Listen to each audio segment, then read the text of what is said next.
아멘 아멘 반갑습니다. 네, 아름다운 저녁입니다. 네, 여러분 우리 또 수요 성경 공부 시간에 함께하신 여러분 모두를 주님의 이름으로 환영합니다. 우리 앞뒤 좌우 반갑게 인사하겠습니다. 은혜 받기 딱 좋은 날입니다. 이렇게 인사합시다. 네, 은혜 받기 딱 좋은 날입니다. 네, 그렇습니다. 자, 오늘도 또 영상을 통해서 또 각자 있는 곳에서 함께하시는 여러분 모두를 주님의 이름으로 환영하고 축복합니다. 우리 이미영 사모님, 네, 우리 김성숙 권사님, 황학경 지사님, 김영생 집사님, 김영미, 김영생, 박소라, 김시온, 시온이 시야 안녕. 네, 화면을 보고 반갑게 인사할 거예요. 네, 아무튼 반갑고요. 우리가 어디서 있든지 우리를 부르신 그 자리에서 우리가 함께 하나님의 말씀을 늘 사모함으로 나아갈 수 있는 우리 모두가 되기를 소망합니다. 자, 우리 오늘은요 이제 구약 성경 구약 캐스켓이 이제 정말 이제 막바지에 이제 마지막으로 이제 우리가 치닫고 있는데요, 다다르고 있는데 이제 오늘은 마지막 성전 시대에 대해서 이제 이번 주 한 2, 3주 우리가 함께 나눠보고 이제 구약을 다 맞춰지게 될 겁니다. 그럼 이제 캐스켓 구약 끝나면 어떡합니까? 신약 들어갑니다. 예, 그래서 우리가 신약의 큰 그림을 다시 한번 살펴보는 시간 갖도록 하겠습니다. 자, 우리 그러면 이제 오늘 수업에 들어가기에 앞서서 우리가 지난 6시대 이제 구약 성경을 우리 6가지 큰 사건으로 나누어 보았을 때 우리 6개의 그 큰 시대를 우리가 함께 한번 복습하고 나아가기를 원합니다. 그 화면 영상으로 예배 드리시는 분들도요, 여러분들 꼭 이거 네, 이게 댓글로 여러분 복습을 이제 빡빡빡 올려주시기 바랍니다. 우리 황학경 지사님, 여성지 지사님, 우리 코티 TV님, 손혜연 지사님. 저 코티 TV가 누군지 한참 몰랐다가 고민하다가 이제 다 밝혀졌습니다. 자, 우리 그럼 복습을 해보도록 하겠습니다. 자, 창조 시대부터 시작. 창조 시대 기간은 알 수 없습니다. 두 번째 사건은요, 아브라함 시대 기원전 2100년부터 1450년 1450. 예, 그다음에 그 다음 시대는요 신의 시대, 사이나이 신의 시대죠. 신의 시대는요 1450에서 1050. 네, 1050까지 신의 시대고요. 그다음에 이제 왕정기 시대 들어갑니다. 왕정기 시대는 1050부터 586년 586 컴퓨터라고 했어요. 근데 우리 왕정기 시대에 대해서 좀 한참 많이 나눠 보았어요. 그래서 왕정기 시대는 통일왕국 시대와 분열왕국 시대가 있습니다. 통일왕국 시대는 40년이에요. 그래서 이제 사울, 다윗, 솔로몬이 있었죠. 그래서 1050부터 몇 년도에 갈라졌죠, 나라가? 기원전 930년. 예, 저 틀리면 틀렸다고 알려주세요. 예, 맞죠? 예, 930년 나라가 갈라졌어요. 그래서 930년에서 북이스라엘과 남유다가 갈라지는데 북이스라엘로 이제 북이스라엘은 몇 년도에 멸망하죠? 기원전 722년 누구에 의해서? 아수르 제국에 의해서 멸망하게 되고요. 남유다는 기원전 586년도에 누구에 의해서? 바벨론 제국에 의해서 멸망하게 됩니다. 그래서 바벨론 제국에서 멸망하게 되고요. 그 다음에 이어지는 게 바로 포로 시대입니다. 포로 기간은 총 70년 정도의 포로 기간이 있지만 우리는 포로 시대와 성전 시대 그 통틀어서 한 70년 정도가 돼요. 하지만 우리가 포로 시대는 586년 586에서 539년까지 포로 시대가 이어지고요. 그래서 우리 지난 시간까지 포로 시대에 대해서 나눠봤고요. 오늘은 그 성전 시대, 다시 성전이 재건하는 그 시대를 우리가 함께 살펴보도록 하겠습니다.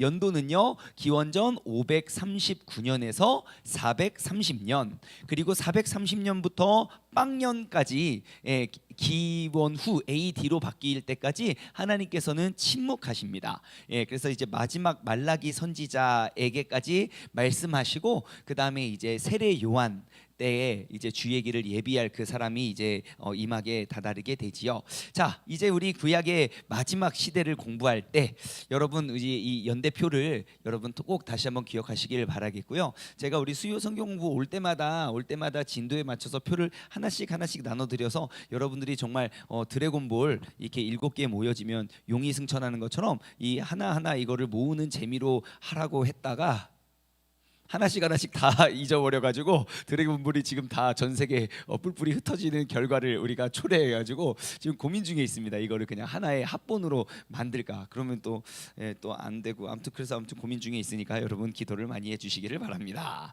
자, 오늘은 이제 성전 시대 들어갑니다. 성전 시대는요, 에스라, 느헤미야, 에스더, 학개, 스가랴, 말라기. 여러분 차트표 맨 밑에 보면요, 이제 밑에 보면 성경 이제 관련 성경 구절이 쭉 나오는데요. 이제 마지막 포로 시대는 성전 재건 시대는 에스라서, 느헤미야, 에스더, 학개, 스가랴, 말라기. 시작.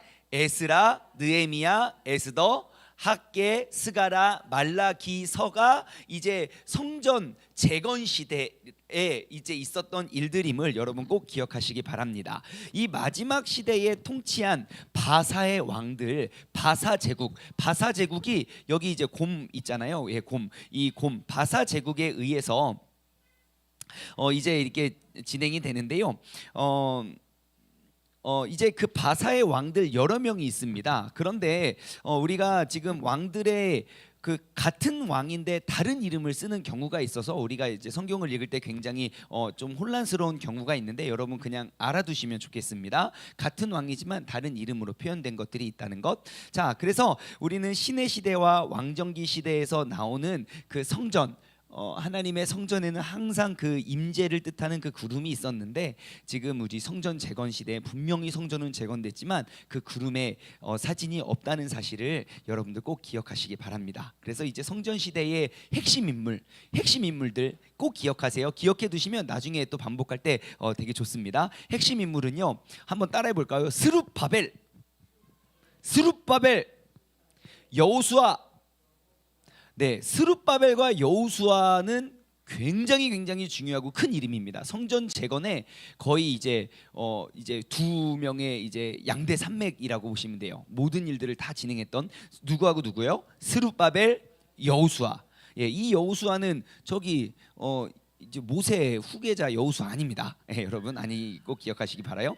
그 다음에 또 핵심 인물이 아까 우리가 성경 말씀드렸던 학개, 따라해주세요. 학개, 스가랴, 에스라, 느헤미야, 말라기.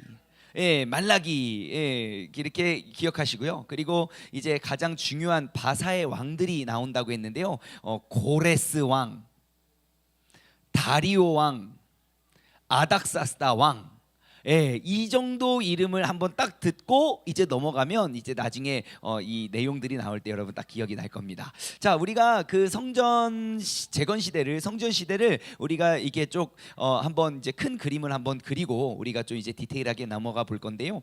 구약 성경의 이제 마지막 6번째 시대는 템플, 그 성전 시대라고 우리가 명명합니다. 그 이유는요, 이 시기에 포로로 잡혀갔던 그런 그 하나님의 백성들이 다시금 예루살렘 성전 재건을 위해서 돌아오게 됩니다.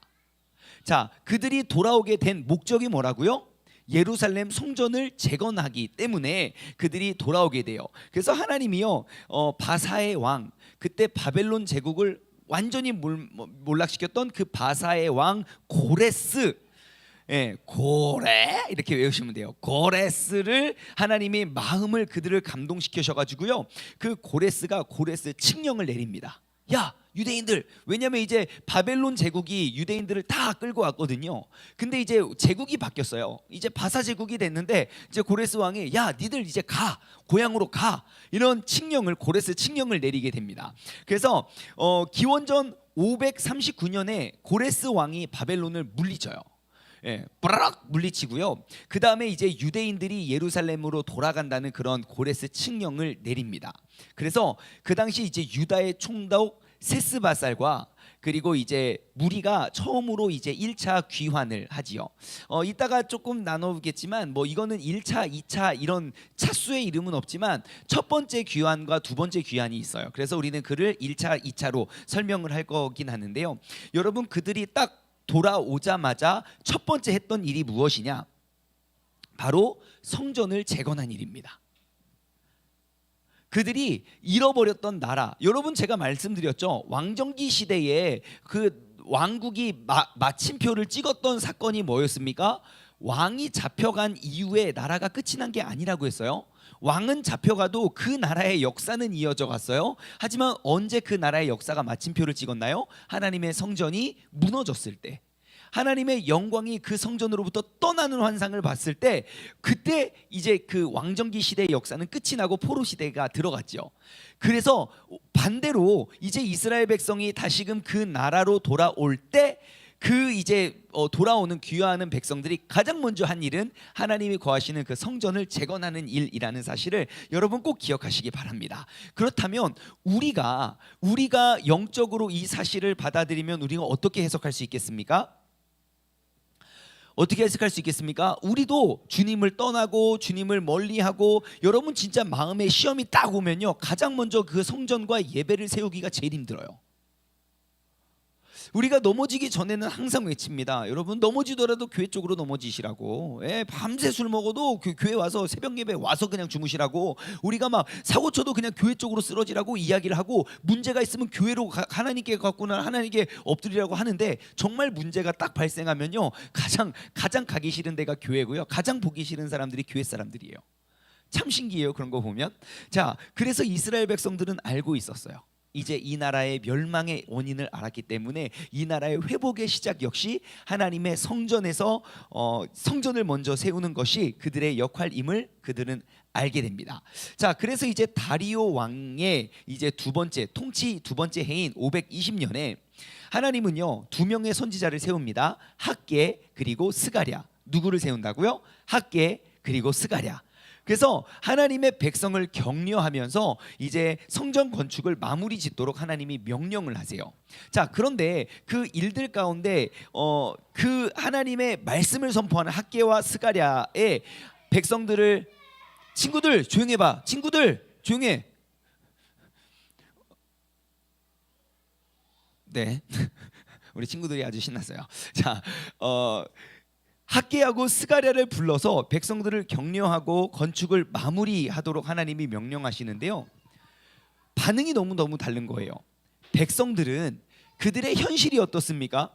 다시 그 나라로 돌아왔어요. 뭐가 남겨져 있었겠습니까? 희망의 불씨가 보였겠습니까? 조금도 보이지 않는 거예요. 그렇게 아름답고 화려했던 그런 하나님의 성전은 온데간데 없고, 지금도 그 솔로몬의 성전에 어떠한 그 돌조각 하나도 남겨진 것이 없이 완전히 파괴된 거예요. 돌아오긴 왔는데 할 일이 더 많네요. 한마디로 태풍이 지나가긴 지나갔는데 내가 여태까지 지었던 농산물들이 다 없어졌어요. 너무너무 절망적인 거예요. 그래서 백성들은요, 그 학개와 스가랴의 메시지를 받고도 너무 두려운 거예요. 그래서 그냥 환경을 바라보면서 낙심을 하게 됩니다. 희망이 없어요. 반면 이 선지자들은요, 하나님의 영광스러운 임재가 다시 이 땅 가운데 임함을, 그것을 바라보고 기대하면서 막 할렐루야 외치면서 막 다시 한번 우리가 이뤄낼 거라고, 이것은 바로 축복의 장소라고, 하나님께서 다시 역사하실 거라고 막 희망의 메시지를 선포합니다. 자, 하나님의 부르심 속에 백성들과 선지자들이 있어요. 분명히 똑같은 상황이고 분명히 그들은 똑같은 일과 똑같은 것들을 경험하게 되었어요. 그런데 그들이 같은 상황을 바라보는 그들의 마음가짐이 너무너무 달라요. 여러분은 어느 쪽입니까? 백성파입니까? 선지자파입니까? 우리는 고르는 은사가 있잖아요. 그렇죠? 우리는 고르는 은사가 있기 때문에 우리가 백성파, 여러분 백성파가 되지 말고요, 우리가 꼭 하나님께서 행하실 일들을 우리가 바라보면서 나아가길 소망합니다. 여러분, 바로 이러한 것이 믿음이에요. 환경 속에 매여 있는 사람이 아니라 그 환경을 다스리시는 하나님의 일하심을 바라보는 사람. 그래서 환경 안에 살아가는 사람들은요, 환경이 바뀔 때마다 두려워합니다. 근데 환경을 초월한 하나님을 경외하고 하나님을 의지하는 사람은 환경의 바뀜에 의해서 나의 삶이 무너지지가 않아요. 그럼 아까 그 이야기로 다시 돌아가 볼까요? 내가 정말 힘들고 어려울 때 우리가 주님 앞에 넘어지지 못하는 이유가 무엇입니까? 내가 하나님을 의지한다고 생각하지만 정작 나는 환경을 의지하는 연약한 믿음임을 돌아볼 수 있는 거예요. 그래서 하나님이 우리에게 어려움을 주시는 거예요. 우리의 믿음의 위치를 확인하라고요. 나는 교회를 많이 가고 성경을 많이 읽고 내가 기도를 많이 하면 내 믿음이 엄청 좋다고 우리가 생각해요. 그런데 진짜 어려운 일이 빵 터졌는데 하나님 믿고 모시고 하나님을 멀리 떠나요. 그를 통해서 우리는 알 수 있어요. 나의 믿음이 세상 안에 있는가, 세상 밖에 있는가. 여러분, 오늘 이 저녁에 정말 하나님의 그 성전의 회복의 모습을 바라보면서도 하나님의 메시지를 들으면서도 환경을 바라보며 걱정했던 백성들을 쫓는 것이 아니라 그 모든 것들을 다시금 회복시키고 하나님의 뜻을 이루어내실 그 하나님의 능력을 바라볼 수 있는 환경을 초월한 능력의 사람 되시기를 주님의 이름으로 간절히 소망합니다. 자, 하지만 그들이 돌아간 그 자리에는요, 하나님의 임재가 돌아올 것이라는 어떠한 징조도 없습니다. 그것이 바로 믿음이에요. 믿음은 뭡니까? 바라는 것들의 실상이고 보지 못하는 것을 증거하는 거라 그랬어요. 그래서 하나님의 말씀 속에 우리가 늘 바라는 것들을 바라보며 우리가 기도로 믿음으로 나아가길 소망합니다. 자, 그래서 이제 포로로 잡혀온 이제 수많은 이제 유대인들이 이제 바벨론과 바벨론과 그리고 바사의 다른 도시들에서 살아가게 됩니다. 그 당시 이제 바사의 왕 아하수에로, 이름이 뭐라고요? 네, 아하수에로. 이 아하수에로, 성경에 나오는 아하수에로 왕이 누구냐면요, 이제 세계사를 공부하신 분들, 역사를 공부하신 분들은 잘 알겠지만 크세스라는 왕입니다. 크세스라는 왕, 그의 다른 이름이 아하수에로죠. 자, 이제 아하수에로가 통치하던 시절에 이제 유명한 여인이, 이제 외모로 선출된 이제 여인이, 이스라엘의 여인이 왕비가 됩니다. 예, 아하수에로가 통치할 때 그 이스라엘의 그 포로족 속의 여인이 얼마나 예뻤으면 왕비가 됩니다. 그 여인의 이름이 무엇이죠? 에스더이죠. 에스더. 당시 에스더가 왕비가 돼요. 근데 이제 하만이라는 고위가 이제 에스더의 친척이었던 모르드게라는 사람이 있는데, 그 모르드게가 이제 경의를 표하지 않는다는 이유로 그 자신에게 경의를, 너는 나에게 모욕감을 줬어, 자신에게 경의를 표현하지 않는다는 이유로 무엇을, 어떠한 계략을 꾸미냐면요, 하나님의 백성들, 지금 야 모르드게랑 피 섞인 사람들 내가 다 죽여버릴 거야 라는 계획을 세웁니다. 진짜 미련하죠 여러분. 이제 악의 사람은, 내 마음속에 이제 악한 영이 있는 사람은요, 벌써 계획하는 것부터가 이제 좀 잘못됩니다.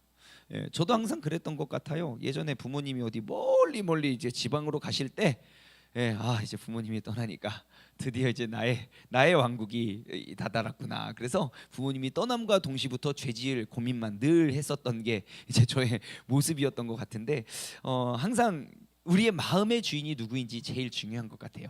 자, 아무튼 하만이라는 사람은요, 이제 자신에게 경의를 표현하지 않는다는 이유로 다 죽일 계획을 세우지만, 하나님께서 그 에스더를 통해서 하필 그 타이밍에 에스더를 여왕으로 삼으시고, 하필 그 타이밍에 지금 아하수에로가 막 에스더 막 너무너무, 네가 원하는 거 다 밀어줄게, 내가 다 들어줄게. 그러니까 에스더가 자신의 꿈을 빡 말합니까? 그러지 않습니다.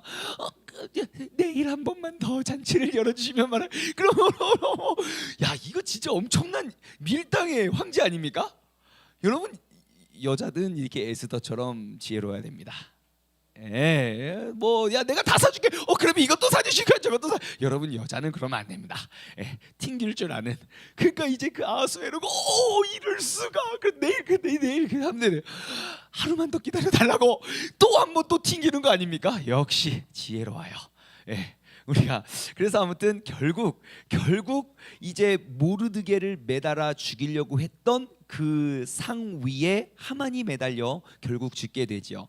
그래서 그들이 구원받은 것을 경축하는 절기인 불임절이라는 절기를 하나님께서 이제 보존하신다는 것을 우리는 알 수 있습니다. 자, 그리고 이제 더 세월이 흘러서 주전 458년에는요, 이제 에스라라는 서기관이 등장을 합니다.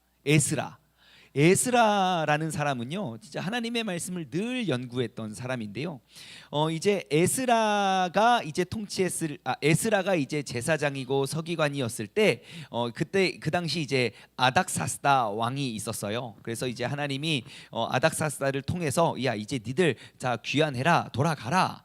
그래서 이제 에스라는 늘 하나님의 말씀을 연구했던 사람이거든요. 그래서 이제 한국에도 있죠. 에스라 성경 연구원이라고요. 성경을 진짜 깊게 파는 그러한 단체가 있는 것처럼 에스라가 그렇게 힘들고 어려울 때도 이 사람은 늘 뭐했다? 하나님의 말씀을 늘 묵상하면서 깨닫고 그 지혜를 나눴다. 그래서 그 에스라에 의해서 어떠한 일이 이루어졌다? 바로 하나님의 성전이 다시금 회복되고 재건되었다는 사실입니다. 자, 그러면 우리는 이 시대를 살아가는 누가 돼야 되겠습니까? 에스라가 돼야겠죠. 에스라. 세상이 아무리 흔들리고 아무리 요동하고 아무리 막 정신없어도 우리는 항상 그 여호와 하나님의 말씀을 우리가 묵상하고 그 말씀의 가르침대로 우리가 늘 적용하고 그 말씀을 통해 나의 삶의 기준을 잡고 내가 중심을 잡고 그 말씀대로 살아가는 것, 이 모든 것들을 두 글자로 뭐라고 한다? 큐티. 아멘 아멘. 그래서 우리 9월 달에는 큐티 하는 달, 여러분 다시 한번 우리가 큐티 운동을 다시금 일으켜서 우리의 영적인 회복이, 하나님 말씀이 늘 내 마음과 내 삶 속에 늘 거할 수 있는 운동을 다시 한번 일으키길 소망합니다. 자, 그 아닥사스다가 이제 에스라를 통해서 이제 귀환을 합니다. 자, 그때 이제 느헤미야라는 사람이 수산이라는 곳, 수산, 뭔가 수산물 같아요. 수산이라는 곳에 이제 느헤미야라는 사람이 살고 있었는데요. 자, 느헤미야의 직업은 뭐냐면요, 술 맡은 관원장입니다. 술 맡은 관원. 바로 아닥사스다 왕의 술 맡은 관원인데, 이제 모든 식탁에 이제 술을 이게 한 잔, 그때 그 맛있는 술을 이렇게 잘 담궈놨다가 술을 잘 담궜던 사람도 하나님이 쓰시나 봐요. 자, 그래서 아무튼 그 술 맡은 관원, 왕이 먹는 것을 담당하는 사람들은 굉장히 높은 직분입니다. 왕의 입, 왜냐하면 거기다가 독을 타면 이제 죽을 수 있기 때문에 내가 가장 신뢰하고 믿을 수 있던 그런 느헤미야라는 사람, 그 관원이 막 열심히 기도를 하는데요. 구합니다. 아닥사스다에게 이제 자신이 이제 나의 고향이었던 사람들과 함께 우리가 돌아가겠습니다 요청을 하고요. 결국 445년에 느헤미야도 예루살렘으로 돌아오게 되고, 느헤미야서에 우리가 지난번에 한번 또 주일날 막 나눠보았죠. 성전 재건, 성벽이 허물어지고 무너진 그 어마어마한, 그때 축구장 한 11개 사이즈의 크기로 있었던 그 성벽을 싹 재건하는 일들을 이루어지게 되지요. 자, 그런데 느헤미야가요, 그 예루살렘에 돌아와서 12년 동안 머물다가 433년 느헤미야의 고향이었던 수산으로 다시 돌아갑니다. 다시 돌아가는데요, 그가 예루살렘에 또 나중에 다시 돌아왔을 때 예루살렘의 백성들의 상태가 어땠는지 아십니까? 그들이 처음 막 하나님의 성전을 재건하고 막 할렐루야 했던 그들의 믿음과 신앙을 다 이미 까먹은 때였어요. 여러분, 종교개혁이 아무리 일어나도, 우리가 그 요시야 때도 마찬가지죠. 아무리 종교개혁을 해도요, 우리가 그 믿음의 대를 잇지 못하면 아무리 그 회복이 일어났을지라도 무너지는 거는 정말 시간 문제라는 사실을 여러분 꼭 기억하시기 바래요. 그래서 그 땅 가운데 하나님의 영광의 빛이 계속 비쳤던 게 아니라 그 종교개혁의 그런 은혜는 거기에 오래되지 않았습니다. 그래서 마지막 이 시대의 마지막 선지자 말라기를 주님께서 부르시죠. 자, 이제 말라기 때는요, 이제 하나님의 영광스러운 회복이 완전히 이루어지지 않았습니다. 그래서 여전히 비는 내리지 않았고, 여전히 곡식은 떨어졌고, 땅은 충분한 소산을 내지도 못했고, 악한 자들이 번성하는 것처럼 막 보여졌습니다. 그래서 하나님의 백성들은 결국 그냥 이스라엘 땅에 살고는 있지만 그들의 나라를 그들이 다스린 게 아니라 당시 이제 바사의 왕의 왕국의 통치 아래 그냥 장소만 옮겼을 뿐 그냥 똑같이 노예처럼 살았다는 거예요. 그런데요, 이 실망스럽고 부정적인 상황 속에서 하나님의 사람은 절대로 실망해서는 안 됩니다. 여러분, 모든 것들이 잃어버리고 내 눈으로 봤을 때 막 회복의 기미가 안 보여 해도 주님께서 우리에게 약속하셨기 때문에 그 약속의 말씀을 붙잡은 사람이라면 모든 환경을 초월해서 그 하나님의 행하심을 여러분 늘 바라보면서 나아가기를 소망합니다. 그래서 이제 말라기 선지자는요, 하나님의 백성에게 하나님의 신실하심과 하나님의 변함없는 사랑을 증명합니다. 그래서 그것들을 선포해요. 그래서 말라기는요, 하나님의 정의의 문제가 있는 게 아니라 너희들 이스라엘 백성 너희들의 신실하지 못한 것이 문제야 라고 지적을 하지요. 그래서 하나님의 뜻을 따르지 않는 사람들, 율법대로 따르지 않는 그러한 제사장들의 타락을 다 폭로해 버리게 되는 게 이제 바로 말라기의 내용입니다. 자, 그래서 이제 구약 성경은 결국 이제 우리가 다 쭉 살펴보면 하나님이 옛날 옛적에 약속하신 그런 모든 것들을 다 성취하고 이루시는 그러한 것들, 그리고 그 모든 약속을 완성하기 위해서 그의 아들 독생자 예수 그리스도께서 이 땅에 오실 것을 예견하고, 그리고 반드시 그는 오신다는 그런 소망을 두고 구약 성경은 이제 딱 맺혀지게 됩니다. 자, 이게 이제 성전 시대의 큰 그림이었고요. 우리 지글지글 보글보글 노래 한번 하고 오랜만에 이제 캐스켓 이제 끝나기 얼마 안 남았으니까 지글지글 보글보글 노래 한번 하고 우리 이제 오늘 조금 더 나누고 오늘 수업 마치도록 하겠습니다. 박수.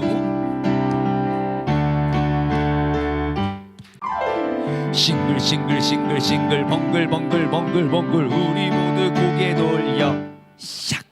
싱글 벙글 옆 사람과 다시 한번 인사합시다. 옆 사람을 축복해 줍시다. 축복합니다. 사랑합니다.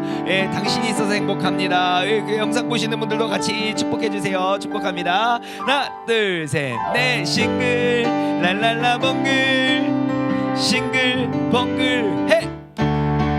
싱글 랄랄라 벙글 싱글 벙글 해. 빨리 싱글 벙글 우리 모두 손을 모아 샥. 싱글 벙글 나를 쓰다듬어 주세요. 오늘도 수고했다. 오늘도 참 수고했다. 이렇게 해주면 진짜 몸이 좋아한대요. 아유 수고했다. 수고가 많다. 수고야 수고가. 하나 둘 셋 넷. 싱글 랄랄라 벙글 싱글 벙글 해. 싱글 랄랄라 벙글 싱글 벙글 해. 빰빰. 아 이제 우리 캐스켓 끝나면 이제 싱글 벙글 노래 그리워서 어떻게 합니까? 자, 이제 본격적으로 조금 더 디테일하게 우리가 이제 마지막 성전 시대를 한번 돌아가 봅시다. 자, 기원전 539년 고레스 바사 제국이 바벨론을 무너뜨립니다. 그래서 포로 시대가 왜 539년에 끝나냐면요, 이제 바사 제국이 올라가면서 고레스가 다시 니네 돌아가라고 말했기 때문에 우리는 그 시대를 포로 시대와 성전 재건, 뭐 이스라엘 입장에 있어서는 이제 계속 포로 시대의 연장이에요. 하지만 그 포로 시대이지만 우리가 끌려가는 포로 시대와 그리고 회복하는 포로 시대가 있기 때문에 우리는 이것을 성전 시대라고 우리는 명합니다. 자, 다니엘서 2장 7절 말씀 보시면요, 다니엘서 2장 7절. 이제 바벨론 제국이 멸망할 것이라는 것을 다니엘이 예언한 것을 여러분 기억하실 거예요. 다니엘이 함께 읽어볼까요? 시작. 그들이 다시 대답하여 이르되 원하건대 왕은 꿈을 종들에게 이르소서 그리하시면 우리가 해석하여 드리겠나이다 라고 하면서 그가 이제 알지 못하는 꿈들을 막 해석하면서 이제 다니엘이 쭉 그 꿈을 풀어주죠. 그러면서 이제 바벨론의 성읍은 바사 군데잇에 함락이 당하게 되고 벨사살 왕은 결국 죽임을 당하게 됩니다. 그래서 이제 다니엘이 아직 바벨론 궁정에 있었을 때 그가 이제 귀하게 쓰임 받고 있었던 그때에 그 나라의 머리가 바뀌게 되는 거예요. 그런데 이 사건을 다니엘이 이제 꿈 환상을 이제 통해서 우리가 알 수 있었던 그 곰 모양이었던 이제 바사의 왕조가 이제 곰으로 나타난 바사의 왕조가 이제 나타나게 되지요. 그래서 이제 바사의 왕 고레스가 등장하는데요. 이 고레스 왕은 굉장히 유명하고 굉장히 훌륭한 사람입니다. 왜냐하면 고레스 왕의 이야기를 누가 예언했냐면 지금 우리가 저기 아닙니까? 고레스 왕을 누가 예언했냐면요, 바로 이사야 선지자가 이사야서는 몇 장이라고 했죠? 66장이라고 했잖아요. 그런데 이 죄악이 많은 그때에 막 이들의 죄악들을 보고하지만 이게 백성들에게 이야기를 하지만 하나님께서는 반드시 회복시켜 줄 것이라는 것을 40장부터 66장까지 쭉 이야기하잖아요. 근데 회복시키는 그 몇백 년 전에 이사야가 바로 이 고레스를 예언한다는 사실을 여러분 꼭 기억하시기 바랍니다. 한번 찾아볼까요? 이사야서 44장 26절에서 28절입니다.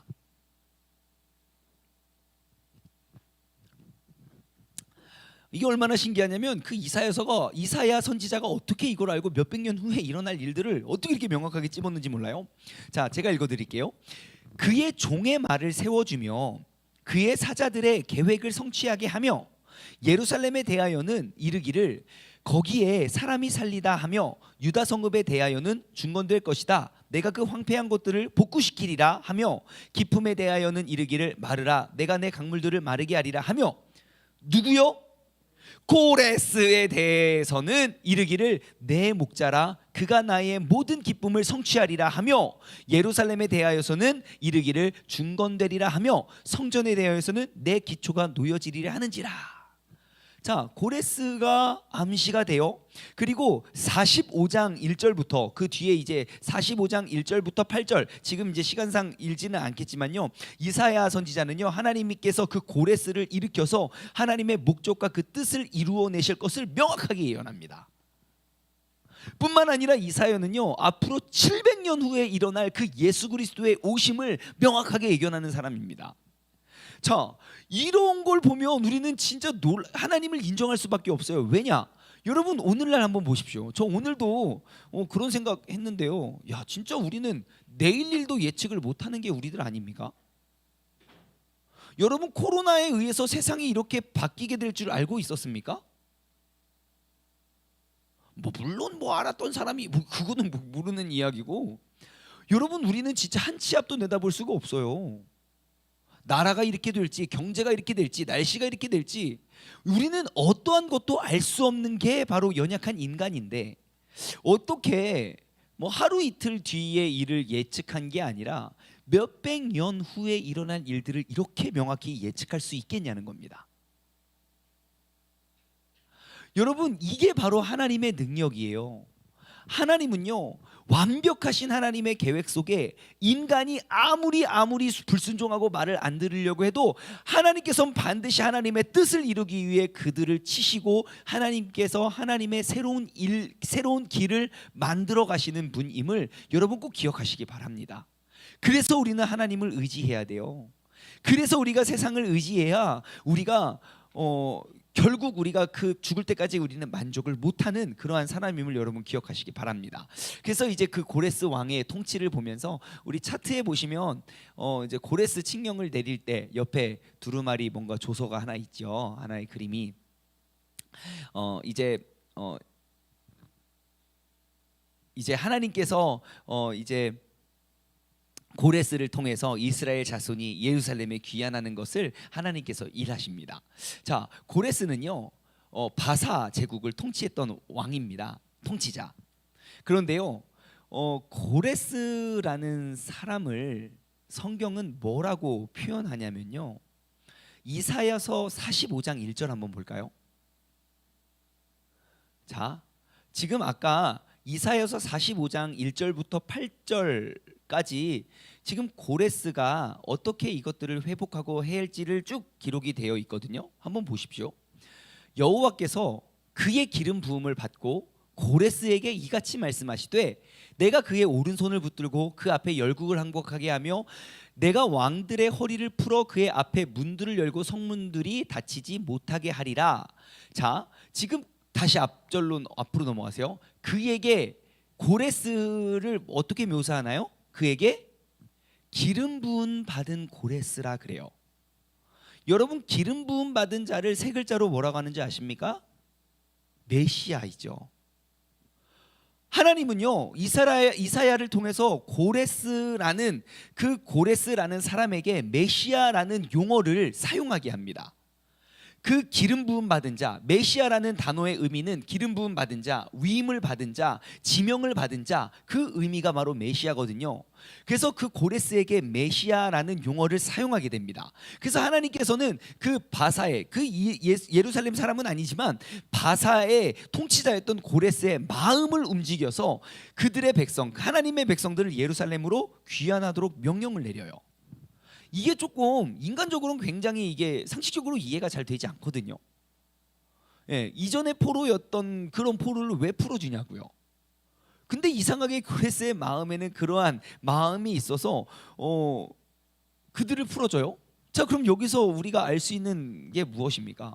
사람은요, 어떠한 일이든 뭐하기에 달려 있습니까? 마음 먹기에 달려 있어요. 내가 어떠한 마음을 먹느냐에 의해서 똑같은 상황 속에서도 우리는 완전히 다르게 볼 수 있어요. 여러분, 꿀이 반절밖에 안 남았습니까? 반절이나 남았습니까? 예? 반절이나 남은 것도 반절밖에 안 남은 것도 똑같은 상황이에요. 근데 내가 어떠한 마음을 가지고 보느냐에 따라서 완전히 다르게 느껴진다는 것이죠. 여러분, 항상 우리의 삶을 이끌어가고 우리의 삶을 변화시키는 건 내가 마음 먹고 내가 다짐하기에 달려 있습니다. 우리가 이 저녁에 이렇게 그 집에 앉아서 혹은 직장에 앉아서 혹은 이 자리에 오셔서 우리가 이렇게 하나님의 말씀을 듣고자 하는 이 마음의 동기가 어디서 나왔는지 한번 돌아보십시오. 분명히 세상적으로 더 재밌는 것, 더 막 낄낄 깔깔거리는 것, 그리고 더 뭐 즐거운 곳 많지만 우리가 이 시간 이 자리에 앉아 있는 우리의 마음의 동기 역시 마음을 다스리시는 이가 운행하고 있다는 사실을 여러분 꼭 기억하시기 바래요. 아무리 힘든 상황 속에서도 마음이 굳게 서면 쓰러지지 않습니다. 근데 아무리 좋은 상황 속에서도 마음을 뺏기고 마음이 무너지면요, 내 삶이 무너지는 건 시간 문제예요. 연예인들의 자살 소식 보면 너무너무 안타까워요. 그들이 뭐가 부족해서 자살을 선택합니까? 마음이 무너졌기 때문이에요. 하나님은 그 마음을 감찰하시는 분이에요. 우리가 지난 시간에 나눴잖아요. 에스겔 선지자를 통해서 하나님의 그 새로운 율법의 계명을 어디에 두라고요? 내 마음에 두라고요. 그리고 예수님께서 약속하셨잖아요. 내가 떠나가야 그 성령님께서 너희의 마음속에서 늘 너희의 해야 할 말들을 생각나게 하시고 너희를 위해 중보하시고 너희에게 모든 길을 이끌어 주시고 우리를 도와주는 보혜사, 헬퍼, 성령님이 우리 가운데 계심을 여러분 꼭 기억하시기 바랍니다. 그래서 무릇 지킬 만한 것 중에 내 마음을 지켜라. 생명의 근원이 그에게서 남이니라. 그러니까 여러분, 다시 한번 우리의 마음을 하나님께 내어 맡기고 나의 인생의 모든 것들을 계획하는 그 하나님께 나를 주님께서 원하시는 때에 주님께서 원하시는 곳으로 나를 인도해 달라고 우리가 늘 물으며 나아갈 수 있는 믿음의 사람 되길 소망합니다.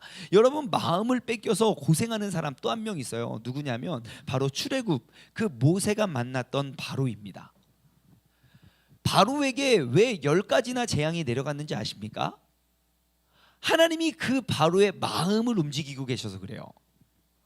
바로 인간적인 마음으로는 벌써 풀어졌어요. 재앙 하나, 두 개, 그리고 막 3개 벌써 풀어졌을 거예요. 근데 하나님이 바로의 마음속에 들어가서 그의 마음을 줬다가 놨다가 나가 무슨 소리야, 다시 줬다가 그러다가 또 한번 재앙받고 놨다가 나가 무슨 소리야, 니네 나가기만 해, 줬다가 놨다가 10번이나 그러잖아요. 여러분, 오늘 이 시간 주님 내 안에 나에게 오셔서 주님의 마음에 합한 자가 되게 해달라고 우리가 간절히 마음을 돌아보며 우리가 점검할 수 있는 시간 되기를 원합니다. 말씀 한 구절 찾아볼까요? 역대하 36장 22절 23절입니다. 역대하 36장 22절 23절. 역대하, 자 한번 볼게요. 시작. 바사의 고레스의 왕 원년에 여호와께서 예레미야의 입으로 하신 말씀을 이루시려고, 자 예레미야 선지자를 통하여 말씀하신 그 말씀을 이루시기 위해서 여호와께서 바사의 고레스의 왕의 마음을 감동시키시매, 하나님께서 그의 마음을, 한 사람의 마음을 감동시켰더니 한 나라가 회복이 되던데요. 그렇다면 여러분, 이 사실을 안다면 우리는 무엇을 위해 기도해야겠습니까? 그 한 사람을 위해서 기도해야죠. 정말 그 한 사람, 이 나라를 다스리고 통치하는 그 한 사람, 우리는 늘 깨어 기도해야 되는 줄 믿습니다. 자, 감동시키심에 그가 온 나라에 공포도 하고 조서도 내려 이르되 뭐라고 합니까? 바사 왕 고레스가 이같이 말하노니 하늘의 신 여호와께서 세상 만국을 내게 주셨고 나에게 명령하여 유다 예루살렘의 성전을 건축하리라 하셨나이니 너희 중에 그의 백성이 된 자는 다 올라갈지어다. 너의 하나님 여호와께서 함께 하시기를 원하노라 하였더라. 아멘. 하나님께서는 그의 마음을 감동시키셔서 하나님께서 행하실 일들을 이루어 가시는 줄 믿습니다. 자, 그래서 하나님의 백성이 이제 귀한 것은요, 고대 세계에서 그들의 문화와 그들의 모든 역사와 그들의 모든 전통을 통틀어서 굉장히 이례적인 고무적인 일인 사건임을 여러분 꼭 기억하시기 바랍니다. 자, 하지만 하나님의 계획 속에 이 모든 것들이 다 예정되었다는 사실 여러분 기억하시기 바래요. 그래서 에스라서는요, 바로 그 고레스의 칙령으로부터 시작이 됩니다. 그래서 이제 그를 통해서 성전이 재건됐고 느부갓네살이 이제 약탈했던 그런 모든 것들이 다시금 그 예루살렘 성전으로 다시금 회복이 되는 사건이 있지요. 자, 그다음에 또 우리가 또 살펴보아야 할 것은요, 바로 기원전 538년에 좀 낯선 이름인데요, 세스바살. 누구라고요? 세스바살. 누구라고요?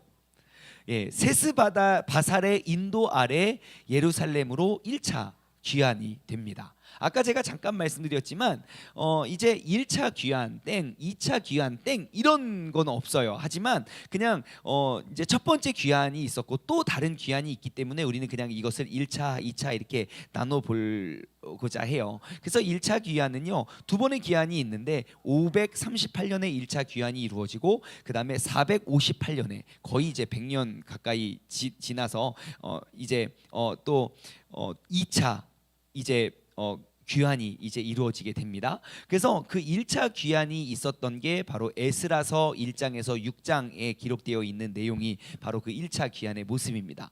자, 그래서 이제 느부갓네살이 약탈했던 금, 은 그런 모든 물품을 싹 가지고 이제 돌아오게 되지요. 한 가지 팁을 드리면 여러분 연대표에 보시면 여기에 스룹바벨이라고 있습니다. 스룹바벨. 저기 스룹바벨 보이십니까? 스룹바벨 왕의 이름의 색깔이 어떤 색입니까? 예? 파란색이죠. 자, 왕이 파란색이면 여러분 여기 파란색과 빨간색이 있어요. 예, 파란색과 빨간색이 있는데 왕관이 파란색과 빨간색이 있잖아요. 예, 빨간색. 예, 여러분 파란색이면 어떠한 혈통이에요? 예, 유다 혈통이에요. 유다 혈통. 그러면 왜 스룹바벨이 유다 혈통인가? 여러분 보십시오. 여호야긴이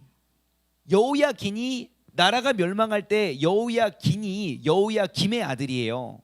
8살 때 왕이 됐던 그 여호야긴이 포로로 잡혀가요. 바벨론 포로로. 그리고 나서 여호야긴의 손자가 바로 스룹바벨입니다. 그러니까 여호야긴이 바로 유다 혈통이거든요. 그의 손자이기 때문에 스룹바벨도 파란색으로 기록되어 있다는 사실 여러분 기억하시고요. 마태복음 1장에 보면요, 이 이름들이 다 기록이 되어 있습니다. 예, 너무너무 재밌어요. 자, 그래서 이제 스룹바벨하고 여호수아 두 명이 아주 중요하다고 했죠. 스룹바벨과 여호수아, 누구와 누구요? 스룹바벨과 여호수아, 이 두 사람에 의해서 성전 건축이 이제 시작이 됩니다. 자, 제단이 세워졌고 제단이 세워진 이유가 무엇입니까?